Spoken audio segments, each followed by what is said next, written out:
questions is a powerful way of learning. It will help you understand someone or something better. It's a very good way to enjoy a conversation and make it more fun and interesting. But in my years of teaching, I noticed that many students pay a great deal of attention to just merely responding or giving answers, and not so much on accurately constructing questions, which sometimes make our conversation a little bit bumpy and awkward at times.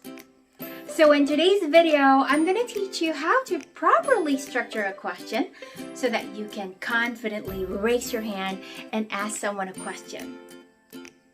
The order of words in making questions in English is fairly simple and easy to follow. It starts with a question word such as WH questions like what, when, where, or question phrases like how long, how much, or how many.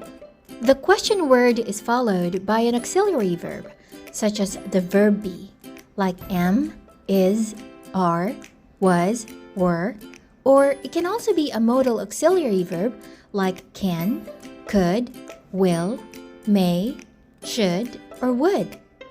The third component is the subject, which follows after the auxiliary verb. This could be a pronoun like he, she, it, or a proper noun like Anna. Finally, after your subject is your main verb, like talk, eat, read, and many others. Now let's try it. Where do you live? Question word, auxiliary verb, subject, main verb. What is Anna doing? Question word, auxiliary verb, subject, and the main verb. How long will it take? Question phrase, modal auxiliary verb, subject, and your main verb. There are two types of questions in English. One is closed-ended, which is the question that starts with an auxiliary verb or a modal auxiliary verb. For example, are you happy? This question requires a simple response, yes or no. Are you happy? Yes, I am. Can you help me? Yes, I can. Have you been to the Philippines? No, I haven't. Do you like the food? Yeah, I do. The next type of question is the open-ended question. They start with a WH question word or question phrases. For example, where do you live? I live in the Philippines. This type of question requires more thought and information in the answer other than a simple yes or no answer. Let's look at other example. What's your job? I'm a teacher. How was the movie? It's pretty good. How often do you study English? I study English every day. It's important to note that when making questions, you should be aware of the agreement between the subject and the auxiliary verb, including the tense. For example, where does she live? Here, our subject she is singular, hence it requires a singular verb, does. If we change she to a plural subject, they, our auxiliary verb must follow and should become a plural verb, do. So, where do they live? The auxiliary verb did can be used both with singular or plural subject. Example, where did she go? Where did they go? In simple past tense, we use was for singular subject, were for plural subject. Where was he last night? Where were the kids this morning? Listening to native speakers can be a little tricky at times as they tend to omit some words when they speak. For example, wanna watch a movie? In this case, it's best to listen carefully to their intonation. Close-ended or yes-no question has a rising intonation, like, wanna watch a movie? Open-ended question, on the other hand, has a falling intonation. What do you want to watch? Please remember that asking questions is a skill required in all roles, job functions, and professions. I'm going to be uploading more videos on grammar, pronunciation, and vocabulary building, so watch out for them. Please don't forget to subscribe, like, and share my video. Thank you. Hi everyone, this is Sophia, and she's going to help us with the coronavirus question and answer challenge. Are you ready? Yes. Okay, good. Right, here are the questions. Let's shuffle them first. Pick one.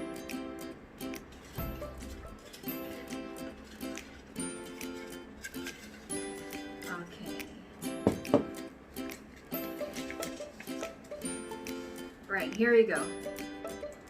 Where did the coronavirus come from?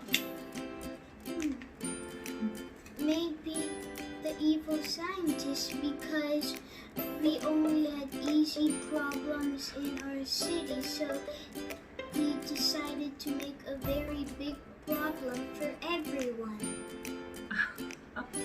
Okay. Yeah, it's possible.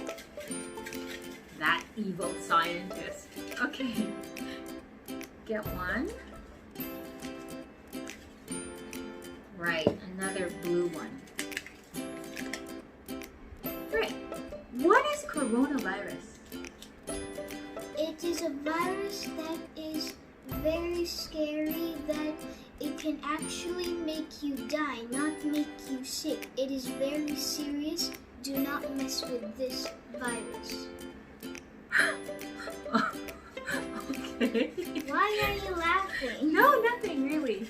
It's a very good answer. Don't mess with the coronavirus, okay? That is a big hole. I'm sure there's a lot of words there. Okay. Why do you think people are scared of the coronavirus? Because coronavirus is very scary.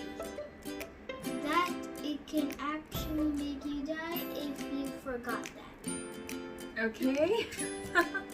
So don't forget. Oh, why am I picking the questions? Okay, pick one. Sorry.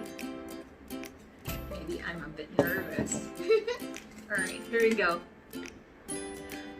How can we prevent the spread of the coronavirus? You always need to wash your hands, take a bath, and use alcohol every day. Yeah, see? Listen to her. Okay, we got two more. Pick another one.